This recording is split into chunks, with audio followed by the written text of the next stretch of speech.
आज हम आसन विद्या के बारे में जानेंगे। आसन का कैसे प्रयोग करना है, आसन का क्या क्या नियम है, इसका क्या उपयोगिता है, आसन क्यों व्यवहार किया जाता है, क्या क्या मंत्र हमें आसन के साथ साथ याद रखने चाहिए, वो सभी चीज़ों के बारे में। देखिए, आसन वो चीज़ होता है जिसे हम धारण करके कोई भी कार्य करते हैं। योग अभ्यास में भी एक आसन कहा जाता है। देखेंगे, वृक्षासन हो, ताड़कासन हो, मयूरासन हो, सुखासन हो, अर्धपद्मासन हो, पद्मासन हो, सिद्धासन हो, जो भी आसन देखेंगे, आसन यानी जिसको धारण करके हम, देखिए, प्राणायाम योगिक क्रियाओं में हम काम करते हैं, हिलते डुलते हैं। मगर आसन जो होता है, सुखासन पर बैठ गए तो उस पर बैठने के बाद हिलना डुलना, नमस्कार आसन हो, धारण कर लिए तो धारण कर लिए। आसन यानी धारण करने की चीज। और दूसरा एक आसन है, क्या है, जिस पे हम बैठते हैं। तो वो आसन हमारे लिए क्यों जरूरी है, चाहे हम ध्यान करें, योगाभ्यास करें, पूजा करें, साधना करें, नित्य पूजन करें, कोई भी आध्यात्मिक प्रक्रिया जब भी हम करते हैं, उस वक्त हमें ब्रह्मांड से प्राण ऊर्जा का प्राप्ति होती है। प्राण ऊर्जा का ही सारा खेल है। प्राण है तभी हम हैं, प्राण नहीं है तो हमारा शरीर भी धीरे धीरे सड़ने गलने लग जाता है, नष्ट हो जाता है, उसे जला दिया जाता है, उसे फेंक दिया जाता है, उसे गाड़ दिया जाता है। सारा खेल प्राण ऊर्जा का है। तो जो प्राण ऊर्जा हम लेते हैं, वो प्राण ऊर्जा अगर हम धरती पे बैठ कर लेंगे तो वो प्राण ऊर्जा आसमान से आता है। अगर हमारे अंदर उसे धारण करने की क्षमता नहीं, रखने की क्षमता नहीं है, तो वो धरती में समा जाएगी। इसी वजह से हम आसन धारण करते हैं, आसन पे बैठते हैं, ताकि जो प्राण ऊर्जा, जो आध्यात्मिक ऊर्जा हम लेते हैं, वो हमारे अंदर बने रहे, उसे हम सेव करके रख लें, वो और जमीन के नीचे ना जाए, ब्रह्मांड में फिर से खो ना जाए। इसी वजह से हम आसन धारण करते हैं। दीक्षा लेने के बाद किसी का आसन है, काफी दिनों से वो आध्यात्मिक प्रयासों में व्यवहार कर रहा है, तो उसी आसन को ही वो व्यवहार करें। और जिनका आसन नहीं है तो एक आसन बाजार से खरीद लें, दुकान से खरीद लें, ऑनलाइन खरीद लें, जैसे आपको खरीदना है खरीद लें। हम आसन नहीं बेचते। देखिए, परंपरा पे ये होता है कि शिष्य अभी गुरु से आसन प्राप्त करता है। हालांकि कोई वैसे असुविधा नहीं है, आप आसन खरीद के, सभी चीजें मैं आपको बता दे रहा हूँ, आप जाने समझें करें। आप खुद से आसन खरीदें, मैं कोई आसन बेच नहीं रहा, तो मुझसे प्राप्त करने की बात कोई ना करे। पैसा दे के खुद बाजार से खरीद लें। थोड़ा सा आसन इस तरीके से खरीदें कि जैसे आप बैठने के बाद जमीन पे लगेंगे नहीं, थोड़ा सा बड़ा ही खरीदें आसन, जिसके अंदर आप आराम से बैठ जाएं। और आसन बैठने में सुखद हो, थोड़ा सा मोटा खरीद लेना। कपड़े का आसन ना खरीदें, कपड़े का आसन का प्रयोग वर्जित होता है कई सारे चीजों में, तो कपड़े का आसन ना खरीदें, आप उन्हीं के आसन खरीद लें। ऊल का आसन, उन्हीं के आसन ही खरीद लें। कंबल का आसन जो होता है उसी को ही खरीद लें, मिल जाएगा आसानी से। और आसन काले रंग का बिल्कुल ना खरीदें। आसन काला रंग को छोड़ के दूसरे किसी भी रंग का खरीदें। मिला हुआ रंग भी हो सकता है, दो चार कलर उस पे मिले हुए हैं, वैसा आसन भी चलता है, कोई दिक्कत नहीं। केवल काला रंग का आसन ना हो, इसका ध्यान रखें। एक आसन खरीद लें, वो आपका आसन है, और उसी पे बैठ के ही आपको सारे साधनाएं, सारे प्रयोग करना है।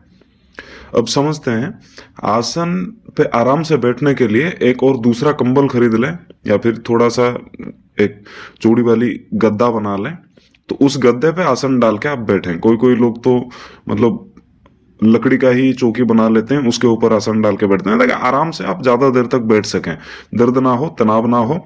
सिर्फ जमीन पर आसन डाल के बैठेंगे तो ज्यादा देर बैठ नहीं पाएंगे, झंझनाहट हो जाएगा पैर में, 3-4 घंटा बैठ नहीं पाएंगे। तो नीचे एक कंबल लगा लें, उसे रखें, उसको हमेशा नीचे डाल दें, उसके ऊपर आपका जो आसन है उसी आसन को बिछाएं। हर साधना, हर प्रयोग में वही एक ही आसन का प्रयोग होगा, बार बार आसन नहीं बदले जाते, वो एक ही आसन का प्रयोग होता है। क्योंकि आसन बार बार प्रयोग करने से वो सिद्ध हो जाता है, और उस पर बैठ के करने से आपको सहायता मिलता है, सिद्धियां तुरंत मिलती है, अड़चन नहीं होती, काफी मदद मिलता है। इसलिए एक ही आसन का उपयोग करना है। कपड़े आप खरीद सकते हैं दूसरे दूसरे रंग के भी। अगर कहा जाता है कि सफेद रंग का आसन पे बैठ के आपको साधना करनी है, तो वही आसन पे आपको सफेद रंग का कपड़ा बिछा देना है, फिर उस पे बैठ के आप साधना करें। कहा जाता है कि लाल रंग के आसन पे बैठ के साधना करना है, तो उसी आसन पे ही लाल रंग का कपड़ा आपको बिछा देना है, फिर आपको साधना करना है। कपड़े आप अलग से खरीद के रख लें।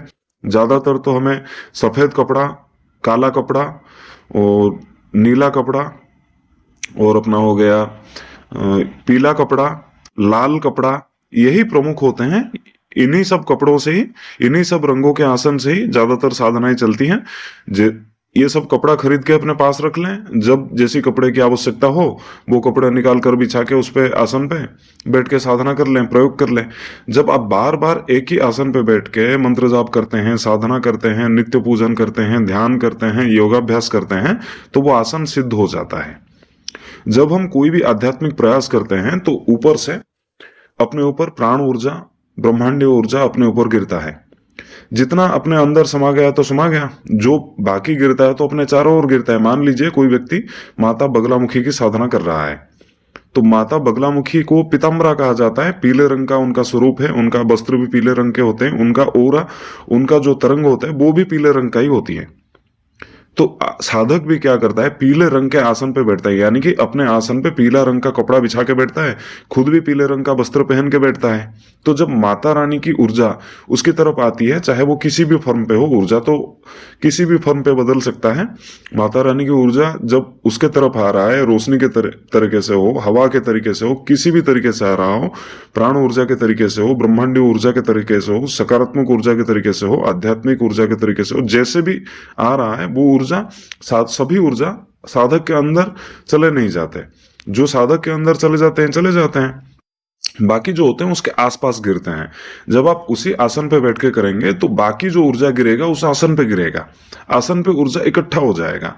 तो उसी आसन का लाभ आपको आगे चल के जब आप साधना करेंगे तो फायदा आपको मिलने लगेगा। आसन सिद्ध हो जाएगा तो साधक को वो 50% अपने ओर से ढकलता है। आपने जितने भी साधनाएं की हैं, जो भी पूजा पाठ करते हैं, उनकी ऊर्जा आसन पे कलेक्ट हो जाता है, बाहर नहीं गिरता, आसन पे गिरता है। जो बाहर गिरता है वो तो फिर धरती में समा गया, वो फिर ब्रह्मांड में खो गया। ना तो वो आपका था, ना तो वो आपका होगा।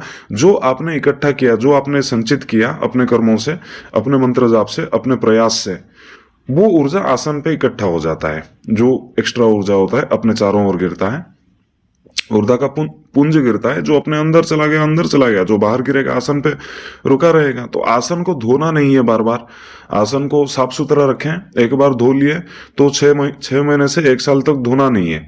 गंदा हो गया तो फिर धो सकते हैं, नहीं तो धोना नहीं है आसन को। और दूसरे किसी को उस आसन पे बैठ के कोई प्रयास करने नहीं देना है, अपने आसन को सुरक्षित रखना है, खुद ही बैठना है। आसन पे जब बैठते हैं, आसन पे बैठने से पहले आसन को प्रणाम करके आसन का जो मंत्र दिया हूं उस मंत्र का जाप करके आप बैठे, फिर जाके जो काम करना है करें। आसन पे बैठने से पहले, आसन पे बैठने के लिए जो मंत्र दिया गया है उस मंत्र को हाथ जोड़ के प्रणाम करते हुए पढ़ें, आज्ञा लेके आसन पे बैठें। जब आपका आध्यात्मिक जो भी प्रयास कर रहे हैं, साधना कर रहे हैं, पूजा पाठ कर रहे हैं, ध्यान जप कर रहे हैं, खत्म हो जाए तो फिर आसन पे बैठ के हाथ जोड़ के आसन से उठने का मंत्र जो है उसको पढ़ें। और 1 चम्मच पानी बाएं कोण या फिर दाएं कोण, आपके नीचे से आगे आगे ही जो दोनों कोण होंगे आसन के, बाएं कोण या फिर दाएं कोण को थोड़ा सा उठा के उसके नीचे 1 चम्मच पानी डाल देना है और उस पानी से तिलक कर लेना है। अज्ञान चक्र पे, गले पे आपको तिलक कर देना है। तिलक करके आसन को प्रणाम करके आसन से उठ खड़े हों। आसन से उठने के बाद आसन को कभी खुला नहीं छोड़ते। हाँ, दीपक जल रहा है बुझा नहीं है, अगरबत्ती जल रहा है बुझा नहीं है, भगवान को चौकी लगा के बिठाए हैं, पूजन का सारा सामग्री पड़ा हुआ है, आप सुबह उठाएंगे ठीक है, कोई दिक्कत नहीं। रात को पूजा कर रहे थे, आप वैसे ही छोड़ दे सकते हैं उस स्थान पे, आप जाके रेस्ट कर सकते हैं, सुबह उसको उठाएंगे। मगर आसन को यूं ही नहीं छोड़ा जाता। तो आसन को आप फोल्ड कर दीजिए। आप अगर वैसे ही छोड़ देंगे तो दूसरे शक्तियां आपके आसन पे बैठेंगे और आपका जाप का जो परिणाम होता है, जो फल होता है, वो ले जाएंगे। इसीलिए साधक जो आसन विद्या को नहीं समझते, आसन का उपयोग नहीं समझते, साधना का पूर्ण परिणाम उनको नहीं मिलता, भटकते रह जाते हैं। साधक जब साधना मार्ग पे आता है, योग मार्ग पे आता है, सबसे पहले ये बेसिक चीज होती है कि आप आसन विद्या को समझे, आसन मंत्र को याद करें, याद रखें, और फिर जब भी बैठते हैं आसन मंत्र पढ़ के बैठे, जब उठते हैं तब भी आसन मंत्र पढ़ के प्रणाम करके आसन से उठे। आसन को कभी खुला नहीं छोड़ना, किसी दूसरे को बैठने नहीं देना, ज्यादा इसको धोना नहीं है, इसको हमेशा उठने के बाद फोल्ड करके प्रणाम करके निकलना है, इसको खुला नहीं छोड़ना है। ये था आसन के बारे में पूरी जानकारी। आप आसन विद्या के बारे में जो कम समय में बता सकता था, सभी चीजें बता दिया हूं। जो बेसिक चीजें हैं, याद रखने लायक है, जानने लायक है, मंत्र वगैरह जो आपको जानना चाहिए वो चीजें बता दिया हूं। इसको सही ढंग से याद रखें और इसका प्रयोग हमेशा करें। देखेंगे साधना में आपको जितना परिणाम मिलता था उससे 50 गुना ज्यादा परिणाम मिलना आरंभ हो जाएगा। ये सब बेसिक चीजें होते हैं, हर साधक को जानना चाहिए, करना चाहिए, उपयोग में लाना चाहिए। सीखें, समझें और करें। जो भी डाउट हो आप हमें व्हाट्सएप नंबर पे पूछ सकते हैं और फिर प्रयोग में ले सकते हैं।